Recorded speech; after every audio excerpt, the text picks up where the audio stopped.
Scale Up Nation, I get people asking me all the time, how do I read so much as busy as I am? And the secret is, a lot of my reading people do for me. That's right, I use Audible. Audible is a service that will read books to you and allow you to get the content while you're driving from account to account. I've been using Audible for years, and you can try it for free. One book and 1 month for free on me through our affiliate link, scalinguph2o.com/audible. Welcome to the Scaling Up H2O podcast. I'm your host, Trace Blackmore, and folks, I love hosting this podcast. I love letting you know of different events that I'm going to be at in the hopes that I get to meet you. I love it when people come up and let me know that this podcast has meant something to them. I love it when people go online and share with me what they want to hear on this podcast. And I love it when I just get those notes that people just say, you know what, keep up the good work. Because sometimes, like this, I'm up late at night. Of course, these podcasts are pre-recorded, and I would much rather be in bed sometimes after a long, hard day of work. But I know that you out there in the Scaling Up Nation, you want a brand new episode each and every Friday. So it makes it worthwhile because I know you appreciate the effort of not only me staying up late tonight to give you this recording, this podcast, but also all the hard work that my team puts in to not only bring you the podcast, but folks, it is just amazing all the resources that have been created around the brand Scaling Up H2O. We, of course, have a website that is second to none when it comes to researching what we do as industrial water treaters. We have a transcript of each and every podcast, and we are well over 300 podcasts. So if you search for a particular topic, you're going to get so much information on experts about that topic and information that they have shared with us.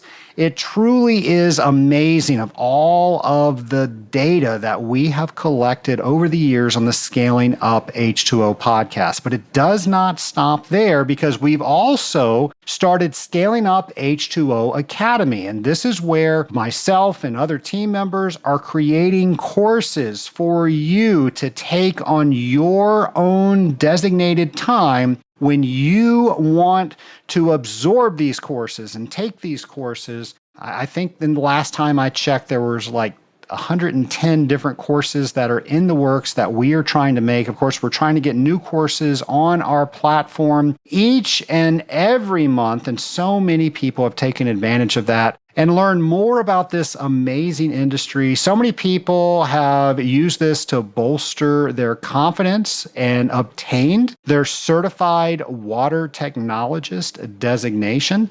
So you can find out all of the nice new things that we are doing by going on scalinguph2o.com and looking all over the website. Maybe you go over to Scaling Up Academy and see all the things that we have there. Maybe you go to our Legionella page, which is scalinguph2o.com/Legionella, and see all of the resources that we put together that so many people last month enjoyed going through. Or maybe you just want to search a topic you want to learn more about by putting in the search bar, and then you are able to listen to the guests that we've had on the podcast and all of the different supplemental information that we've been able to put on that particular topic. Once again, all of that is at your fingertips by going to scalinguph2o.com. Now, something else that's going to be on scalinguph2o.com is if you go over to our events page, you're going to see each and every event that I am getting ready to mention, and also all the ones that I have not, because let's face it, there are a lot of events that happen, and how the heck do you keep up with all of them? Well, that's what my team has done for you. We've got everything on our events page. Just like the National Association of Water Treatment Companies is having their water summit right here in my hometown in Atlanta, Georgia, September 11th through 13th. So if you want to find out more about that, you know where to go.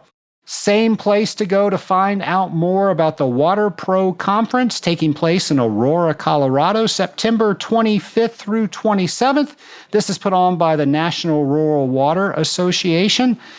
And then the 2023 Executive Management Conference is taking place on October 22nd through 25th in Coronado, California. This is hosted by the Association of Metropolitan Water Agencies, and this is a premier opportunity to network with peers and hear the latest thinking on water utility management practices. Lastly, I will mention that once again, I have the amazing honor of being the keynote speaker for the International Water Conference taking place November 12th through 16th in San Antonio, Texas. Now, the International Water Conference presents the latest in scientific advances and practical applications in the field and cutting across a wide range of industries, technologies, and functional areas. As the preeminent international technical forum in the field, the International Water Conference brings together end users, researchers, practicing engineers, managers, educators, suppliers, and contractors. It is dedicated to advancing new developments in the treatment, use, and reuse of water for industrial and other engineering purposes. We're, of course, going to have a lot more about the International Water Conference and all the other items that I mentioned by going to scalinguph2o.com and navigate over to our events page. Now, for those of you that are going to be at the International Water Conference, I hope you take a front row seat to my keynote speech, and I can't wait to talk to you after I finish my keynote speech. I'm sure I'm going to be wiping a little bit of sweat off my brow. Of course, getting something like that accomplished is always fun. So thanks for the fine folks over at the International Water Conference for helping me out with that and getting to meet so many new Scaling Up Nation members. Scaling Up Nation, each and every week, our friend James McDonald is trying to get us to learn just a little bit more about the chemistries that allow us to do what we do in industrial water treatment. Here's James. Hello and welcome to the Periodic Water Table with James, where we think and learn about water chemistry drop by drop. Please use your week to search online, ask your colleagues, or even pick up a book to learn more about each week's periodic water table topic. If you do, at the end of the year, you'll be 52 water chemistry smarter. So let's raise the water table of knowledge together and get started. Today's topic is morpholine, a neutralizing amine. What does this mean, neutralizing amine? Why is morpholine considered a neutralizing amine? What is its neutralizing capacity? What's the chemical formula? How does morpholine compare to other neutralizing amines such as cyclohexylamine and DEAE?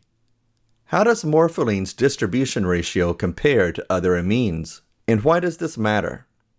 Should morpholine be used in low-pressure boilers? Where should morpholine be fed into a boiler system? Could the use of the steam impact where you would recommend feeding the amine? Are there limitations on how much morpholine you can feed in some applications? Remember, knowledge is power, and taking the time to learn more about water chemistry each week will help make you a force to be reckoned with. Be sure to post what you learned to social media and tag it with hashtag WaterTable23 and hashtag ScalingUpH2O. I look forward to learning more from you. Well, thank you, James. Nation, our next guest is going to be a fun interview. He's a great friend of mine. I know you are going to enjoy it. Here is that interview. Today, my lab partner is Steve Suzanne of ChemTreat. Steve, welcome to the Scaling Up H2O podcast. Hello, thank you. Glad to be here. Yeah, we were just talking earlier. I feel like you've been on this show before. I know we talk about this show all the time. You give me ideas all the time. In my mind, you have been like a six-time guest. Yeah, haven't had the opportunity to be here, but I'm glad to be here now. We are fixing that horrible travesty right now as we speak. We are. Steve, for the members of the Scaling Up Nation that have not had the privilege of meeting you, can you let us know a little bit about Steve Suzanne? Yeah, I grew up in Western New York, outside Rochester. Joined the Navy right out of high school. I did 12 years, mainly on aircraft carriers, down in the boiler rooms, working on the mechanical systems. And I then separated and went into boiler maintenance for Goodrich Corporation in Jacksonville, Florida, where your favorite guest, Mark Lewis, was my water treater. And then when they laid off because they had lost a large contract, I was looking for work. So I called Mark. I said, hey, where are all the boilers in town? And he said, I'm getting ready to go into a meeting. I'll call you back. And he says, Tom wants to talk to you. Can you be here at 4:30? So I went to Premier Water and interviewed with Tom and Mark and walked away with a job offer. So that's what got me into what we like to call civilian water treatment, because Navy water treatment is different than civilian water treatment. So same lines, but it's definitely a little bit different. And then I bounced around through a couple other companies and landed here in ChemTreat. Well, we are glad to have you today. And, it's funny. We get some of the best water treaters in our industry that come from the Navy. So, one, thank you for your service. And once again, thanks for proving that the military prepares future water treaters and the civilian side very well. They do. Some of the guys that I talked to that I was in the Navy with, they say, you're still using boiler water, feed water school knowledge. And I'm like, yes, I am. So in the Navy, mostly high pressure, and you're using congruent phosphate. Tell us about those programs. Yep, we're using the phosphate and hydrazine. You're in the middle of the ocean. There's not a lot of fresh water. So we have to convert the salt water to fresh water before we can put it in the boilers. So we do that through the evaporation process, where we run the water through a vacuum and it boils at 169 degrees. So we gather all the mist and then recondense it, put it in the freshwater tanks, and that's what we use to feed the boilers mainly. But it's also the drinking water and shower water for the ship. Which is easier, Navy water treatment or civilian water treatment? I want to say Navy water treatment because situations don't change. We don't run into all kinds of different systems like we have here in the civilian world. And we're going to talk a little bit about some of the civilian problems that you've been able to overcome a little bit later today. We're going to get deep into troubleshooting. But before we do, you've got a particular hobby that we share an interest in. Do you mind telling the nation what you do on most of your weekends? I am in the competitive barbecue circuit. I compete in the North Carolina Pork Council and the Kansas City Barbecue Society events that are here locally in North Carolina. And you have done some very impressive barbecues, some pictures that you've shared with our Mastermind group. I want to come through the phone and be able to sample some of those. Unfortunately, that technology hasn't been invented yet. But you've won some prizes throughout the way. We have. We haven't taken first place yet, our team, but we've come in enough that for the North Carolina Pork Council, we have qualified for the last weekend of September for the state championship here in North Carolina for whole hog. That's impressive. And as you know, maybe our audience doesn't know, I'm a certified judge with the Georgia Barbecue Association. You're a Kansas City judge. Very different in judging. From what I understand, as a Kansas City barbecue judge, you have to rank the barbecue that's in front of you to everything you've ever sampled in all time. Is that correct? Yes. I don't know how you do that because I couldn't remember all of that. Georgia Barbecue Association's a little bit easier. We normally have 6, 7, 8 boxes in front of us that we have to judge, but we're only judging the boxes against the boxes that are on the table. So they can all be horrible, but which is the best of the horrible? And then that one would get my best score. Right, yeah. With KCBS judging, we get 6 boxes maximum per table. And then the boxes will come around and you will judge on appearance. And then everybody will take a sample after the appearance. And then you will taste it and you will do taste and texture and mark that down. But it's all one at a time. You start with the first box, give it all its numbers, then you move to the next box.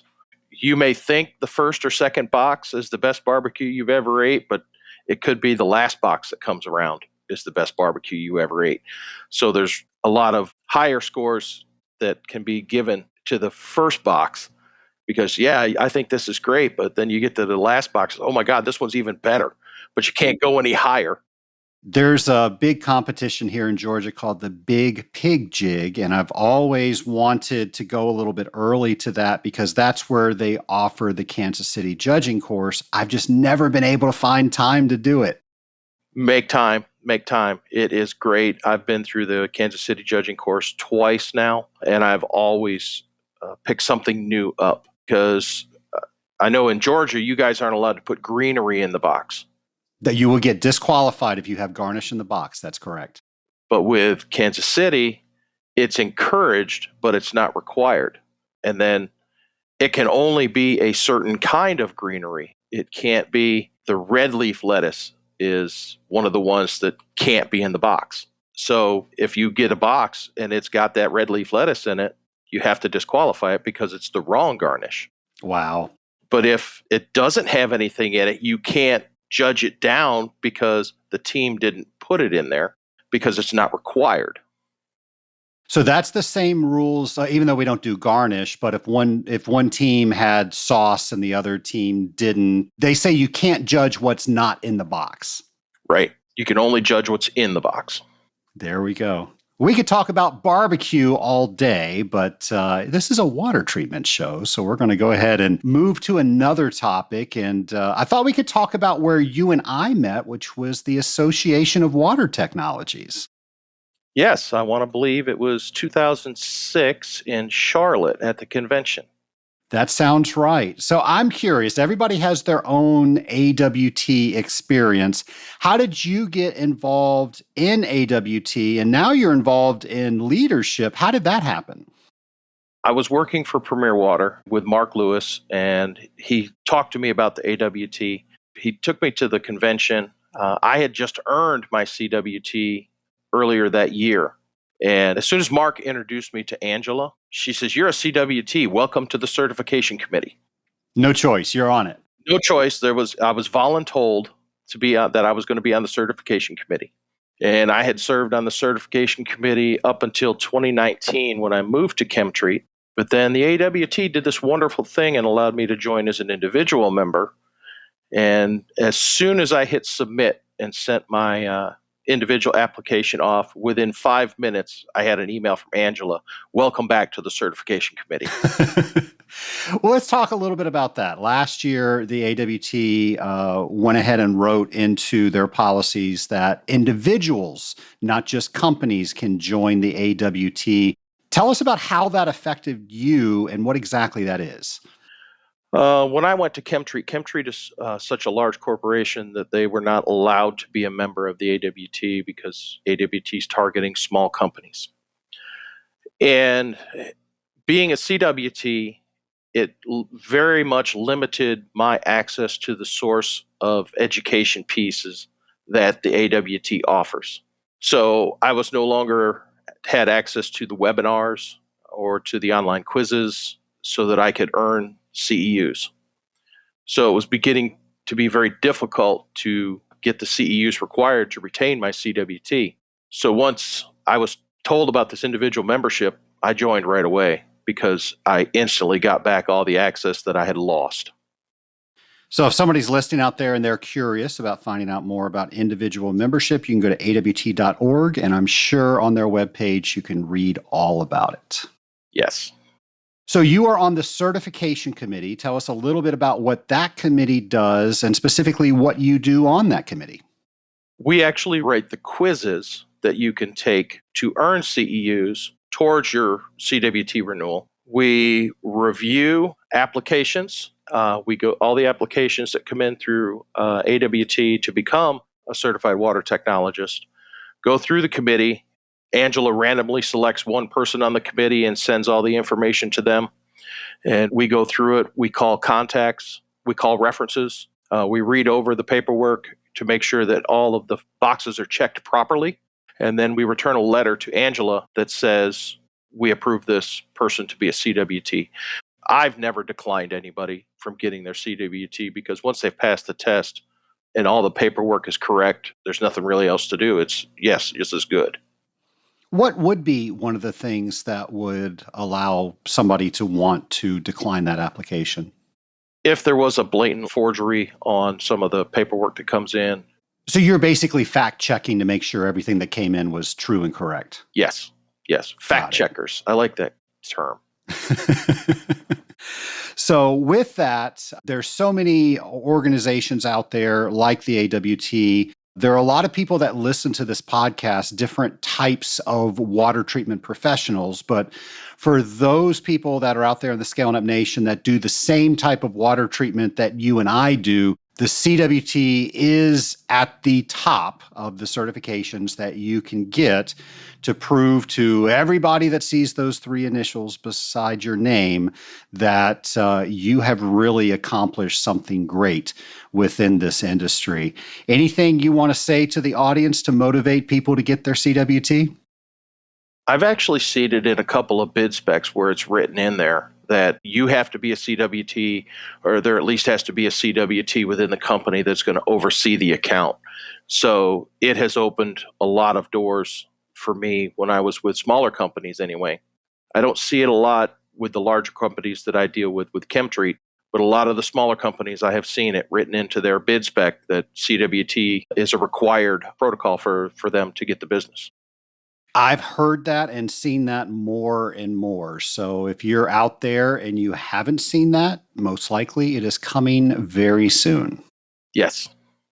Well, let's talk about business. So you have been an industrial water treater for how long would you say? I moved into the industrial water treatment world in 2003. Okay. So 20 years 20 as years. an industrial water treater, seen the military side, the civilian side. And as you mentioned, the civilian side, you can see the same piece of equipment 20 times, and it's probably going to be installed 20 different ways. So all sorts of variables in our world. And I thought we could shift gears just slightly and talk about troubleshooting, because you had brought something to the Mastermind that was really fun to ask questions about, and you were getting some advice on, and then you were going out and trying to see how you could isolate a leak that was in a system. We're not just talking about a little drip. Set us up. What kind of leak are we talking about?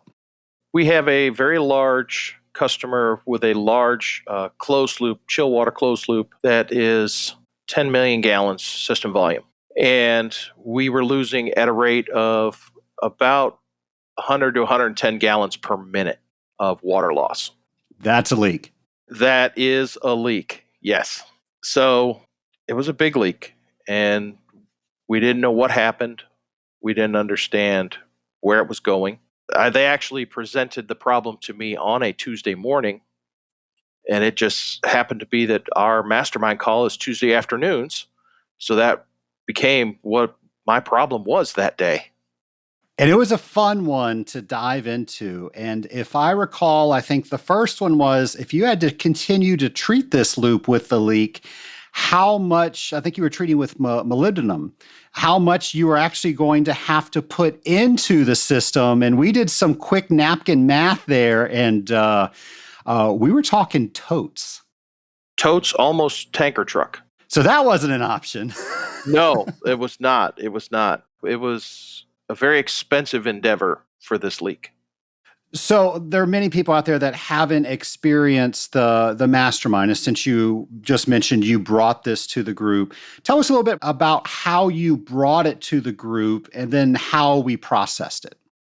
Brought it to the call. I actually started the conversation we use the app called GroupMe, and we have two different groups that we're part of. There's one group that's everybody that's in the mastermind, where if we want to talk to a lot more people, but then we have that's just our group where we can throw some questions out there and get a response pretty quick if a problem arises that's outside of our normal 1 hour a week meeting time. So I actually threw it out in our group me. I got some answers pretty quick. One of the responses that sticks out in my head was, is there any unexpected lakes forming? Lake Suzanne. Yeah. We didn't have any lakes. So it was interesting for sure. So we gave you some advice. You had some ideas that you were already going to try. We gave you some more. I think you took all of that information, and then your new endeavor was, how do you find this leak? So talk us through that. We met, the customer and I, and we sat down, and they explained that they had a pressure spike in the overnight hours, and it had gone up well above normal operating range in the system. And once the pressure spike came down, the makeup meter started spinning. So they said, we don't know where it is yet. We need your help. So instantly I thought, normally the weakest points within the closed systems are air handlers. I have 18 buildings that we collect air handler condensate from, and it is pumped back to one of the main chiller plants and used as cooling tower makeup. It's free water. So that water is pure. So I started testing for molybdenum in that tank that it all comes back to. When I found that I didn't have any molybdenum in that system, I instantly eliminated all of the air handlers in those 18 buildings. So we did that. We kept an eye out for any geysers because a lot of this piping's underground. We didn't have any geysers. And the customer has a building automation system called PI, P-I. And they have done their due diligence, and they have a lot more information in that than I have seen at other customers.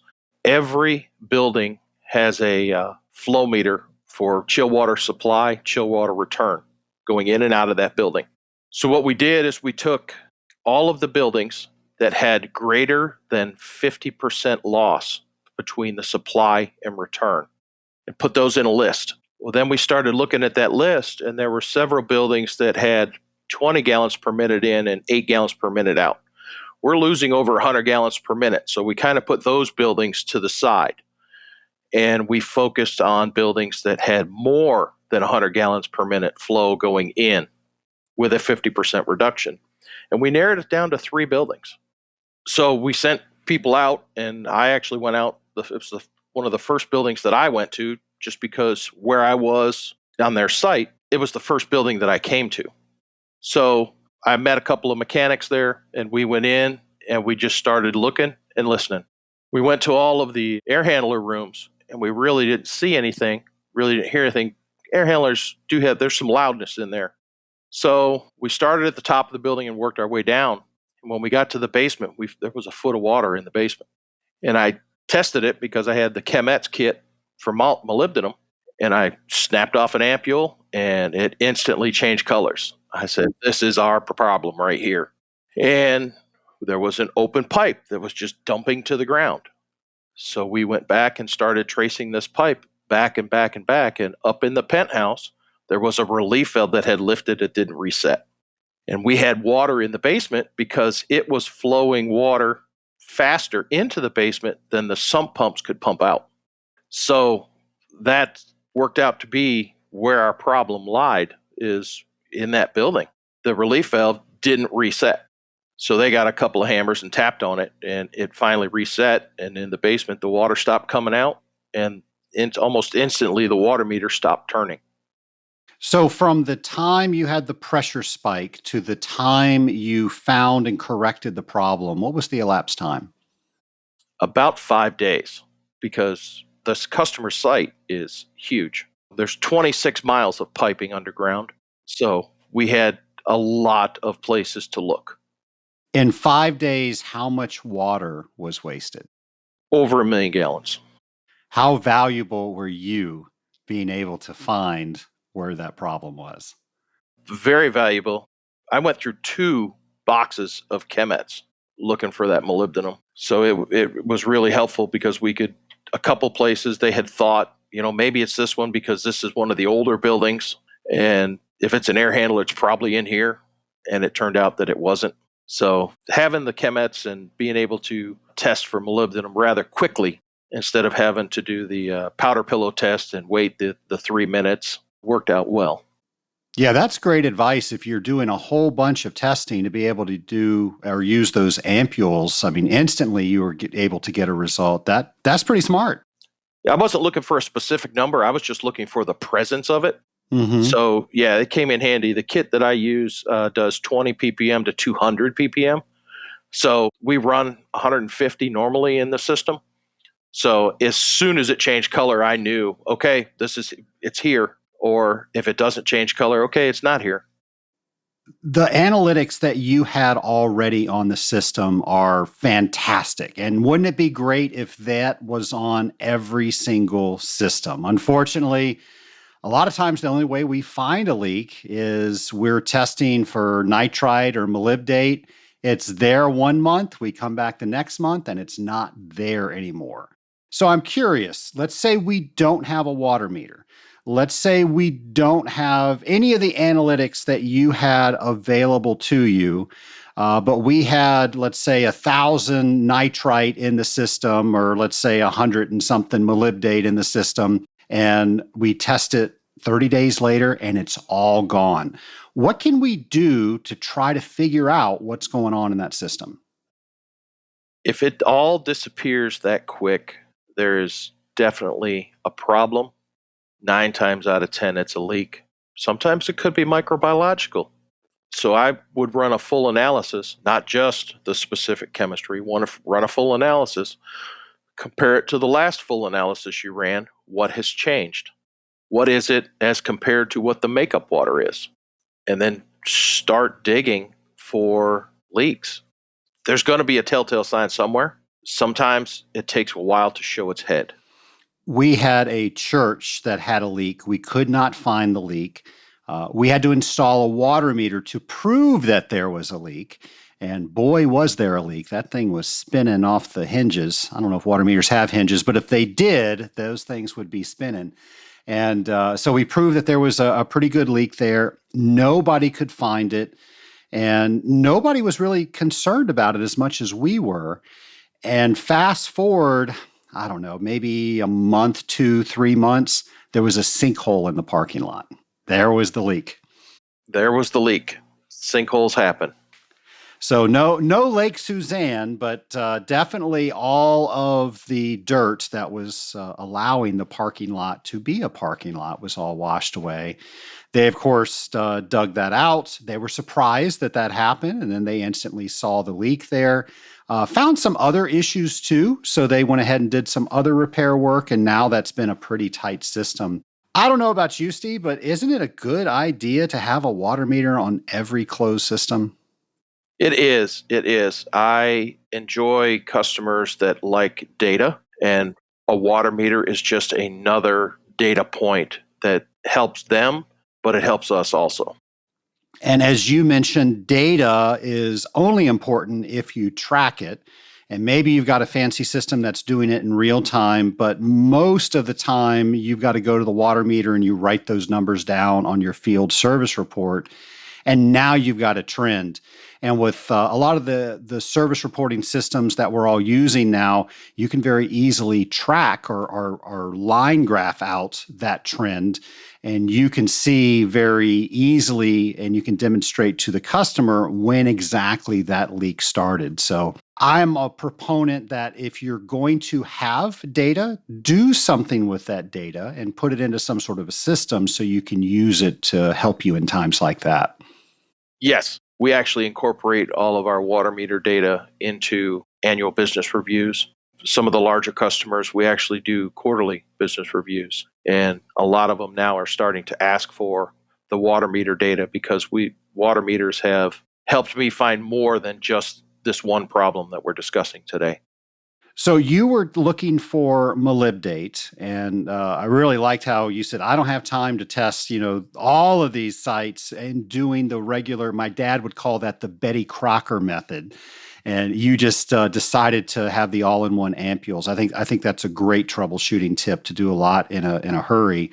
With that, if you weren't looking for molybdate, and we'll just talk about just a regular closed loop system, what are some other things you can look for in other bodies of water, other sources of water, to try to determine if you have a leak or not? We actually use different dyes for different systems. Hot water's normally red, chill water's normally blue. So when you pull your sample, you can tell if the dye is not the same color it was last month, there's been a change. That's a great tip. I know there's some fluorescent dyes out there, and they're able to fluoresce at parts per billion of concentration, so very, very slightly. And you can put what is it? Not ultrafluorescent. Ultraviolet. That's what I'm thinking Ultraviolet, of. blacklight. Yeah, black light, and it will fluoresce. And you're right, 9 times out of 10, when we're helping a customer find that and we put a fluorescent dye in, we go straight for the pop-off valves, and we will see that there is a leak coming out of there. Now, you can't see it with the naked eye, but as soon as you put the black light on there, you can see it fluoresce. And normally what happens is somebody will drain the system a little bit, and it will distort through vacuum the little ball that sits in there. And now the ball isn't a ball anymore. It's got a crease in it. And that's normally where the water is leaking out. What's your experience? Mine, 9 times out of 10, that's where you're going to find the leak. Yes, a lot of relief valves have been problems. I've seen some now in some older piping systems that are underground. Some of the steel wasn't made proper, and I've actually seen a couple of pipes corrode from the outside in because they were improperly treated before they were put in the ground. So just the rainwater that's in the ground and the natural moisture that's in the dirt was corroding the pipe from the outside in, and a leak was developed that way. So that's something to be mindful of if you have a system that was built when we had all this bad piping that was put in the ground. If I recall, a rash of that bad piping came over from another country in the early 2000s, and that was right around the molybdate shortage. And I don't think they were using the proper amount of molybdate to treat the piping, if I recall what was going on there. But here in Atlanta, we had a lot of building between 2000 to 2010. And we have been called in on so many systems because water treatment's not working. Well, when you see the outside of the pipe rusting, that's not a water treatment problem. Exactly. But that has happened so many times. So be on the lookout if you've got a building that was built within that time. Yeah, not only the building, but the piping that gets the water to the building. Good point. Well, Steve, any other troubleshooting tips if somebody thinks they have a leak that you want to leave people with? Know your systems. Take the time to understand your systems. What the Navy taught me is I go into a customer and I will draw the system out. I will make a paper drawing, just a quick sketch so that I know where relief valves are. I know where water meters are. I know my points of chemical injection. I know this water is going from this room to this room to that room. And it really helps knowing where the water is going so that if there is a leak, you know where to look. Well, speaking of advice, you now have an open mic to the entire Scaling Up Nation. We're about 20,000 listeners strong. So you've got all these water treaters out there. What advice, what words of wisdom do you want to give? What's ticking you off that a lot of people do? You have an open mic. What do you want to say to the Scaling Up Nation?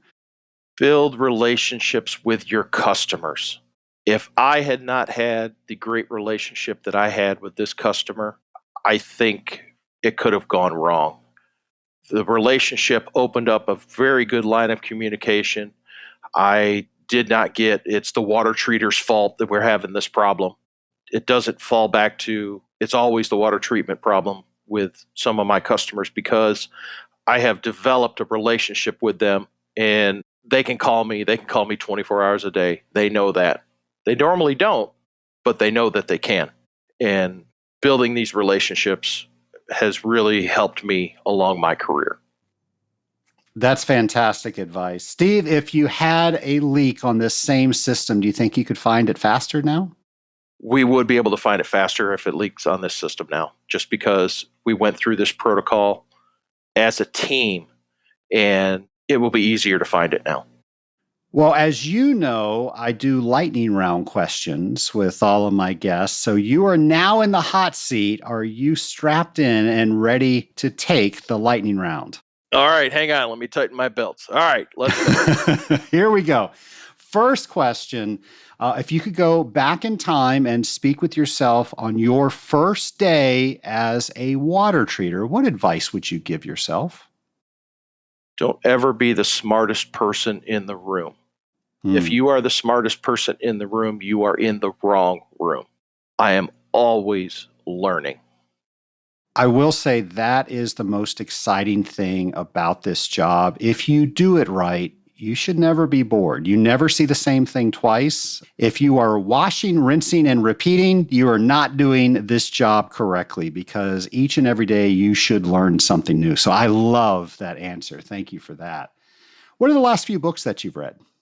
Well, we mentioned the first one earlier. It was TED Talks by Chris Anderson, which was assigned through the Masterminds. And it helped me with my TED Talk, and it helped me with my daughter's wedding speech / toast. So that really helped. Another book that I recently read was Who Moved My Cheese by Spencer Johnson. Very interesting. It's a shorter book, very quick read, but it helps describe personalities, and I was able to pick out all of the personalities that were in the book with people that are in my life currently at work and at home. And it was kind of interesting how that all tied together. And then another one of my hobbies that I am currently reading is The Fast Track to Your Extra Class Ham Radio License by Michael Burnett. I dabble in the ham radio. I'm studying to get my my next level of license class. And he reads all of the questions. There's a test question bank, very similar to the way the AWT works. But he reads all the questions and he reads all the answers. And at the end of a wrong answer, you'll hear a buzzer. At the end of a right answer, you'll hear a bell. So as I was taking, I used the previous book when I took my test a couple of years ago for my general class license. And as I was reading the questions, I could hear the buzzers and the bells going off in my head. So it's really, really nice. So I've got the paperback book, but I also have the audio book that I listen to on the road.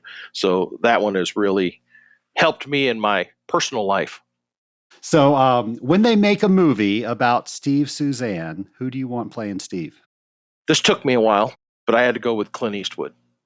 All right. Because his attitude and my attitude are very similar. Get off my lawn. So kind of a what was the El Camino? What was that movie he did? Gran Torino. Gran Torino, that was it. So kind of that attitude, Clint Eastwood? Yes. Okay, got it. And then my last question for you, Steve. You now have the ability to speak with anybody throughout history. Who would it be with and why? I thought long and hard about this, and I decided on Jack Daniels because he developed a world-known whiskey in a dry county in Tennessee. There was a lot of battles he had to fight, and he got through it successfully.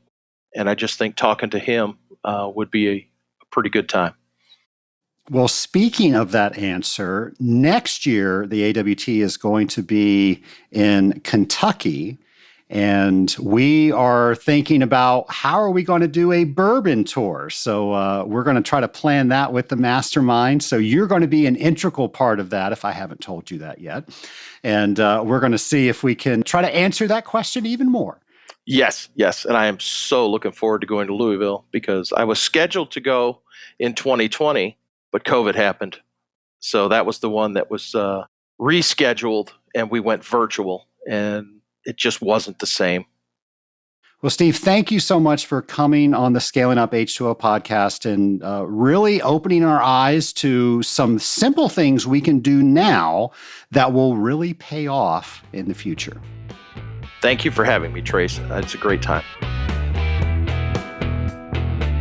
Steve, once again, thanks for coming on the Scaling Up H2O podcast. I love having people that I have known for years on this podcast. There's always such a depth of questions that we can reach from. And we probably could have done an episode for about 10 hours, but I know people probably wouldn't listen to an episode that long. So again, thank you for all of the great information.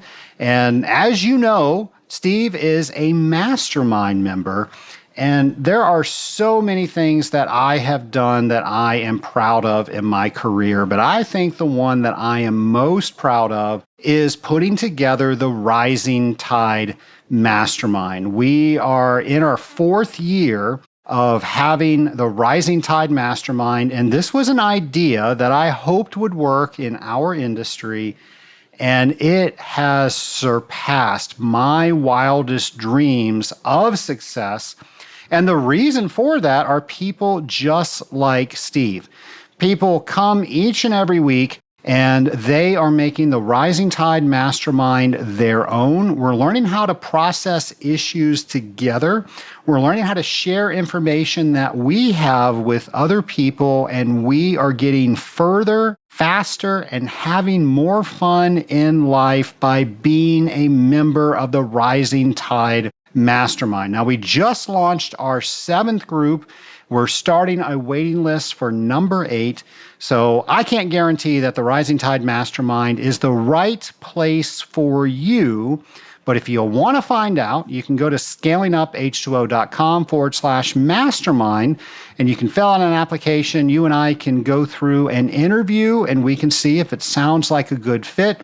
Even if the Rising Tide Mastermind is not the right fit for you, there is a fit that is right for you out there. And folks, this is a hard job to do alone. Not to mention, life is hard to do alone. So whether it's this group or another group, it is my hope, it is my wish for you that everybody has a group of directors that they can turn to help them with whatever they're going through, to make sure that they're processing issues properly, to make sure that they have a sounding board so they don't have to start on square one, and they can have the help of others, like I said, to get through life further, faster, and while they're having more fun. And Steve is definitely not only doing that, but helping others in the Rising Tide Mastermind do that very thing. Nation, we've got Industrial Water Week coming up the first full week of October. So how are you going to celebrate that? We always do something each and every day to celebrate Industrial Water Week. And I love when people post social media pictures of them with their favorite water softener, their favorite boiler, their favorite cooling tower. On Fridays, a lot of people have a cake with their team or their customers. So I have no doubt we're going to have a lot of fun next month when we do Industrial Water Week. To find out more about Industrial Water Week, go to scalinguph2o.com, and we'll have all of the information of what we're planning on doing and how you can learn even more about all the things around Industrial Water Week. Nation, I hope you have a good rest of your week, and I'll have a brand new episode for you next Friday. In the meantime, have a great week, folks. Scott Nation, it's my hope that whatever you do in the industrial water treatment community, that you do it with excellence. And if you're in the same type of water treatment that I'm in, I do that by maintaining my Certified Water Technologist designation. I know so many of you out there are studying for that prestigious certification, and I'm here to help. I've answered each one of the mock exam questions, letting you know the logic behind how questions are asked, and also doing all the math to show you how to set things up so you can easily find the right answer and make sure you don't select one of those sneaky wrong answers. Go to scalinguph2o.com/CWT prep. Again, that's scalinguph2o.com/CWT prep to sign up today.